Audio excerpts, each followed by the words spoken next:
Wrestling is the oldest and most universal form of human combat.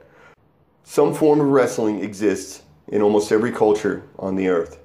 Ancient Greek Pankration, Roman Gladiators, Shaolin Kung Fu, Catch Wrestling, Shuai jiao, Modern Olympic Wrestling, Wushu, Pro Wrestling, Sanda, and MMA. The wrestler's dissertation traces the history and evolution of Western wrestling from ancient Greece to catch wrestling champion Frank Gotch and on to Gorgeous George, Hulkamania, and UFC champion Daniel Cormier. During the same time, across the Pacific, China was transforming itself from a loose collection of warring kingdoms to a modern nation-state.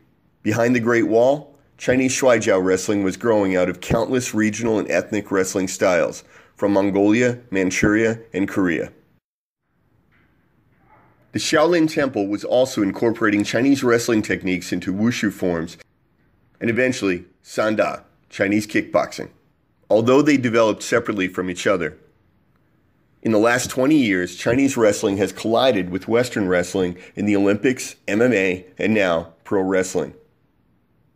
This book, The Wrestler's Dissertation, explores the similarities and differences between Western and Chinese wrestling from a cultural, historical, and technical standpoint, and seeks to understand why Western wrestling is so much more aggressive, competitive, and violent than Chinese wrestling.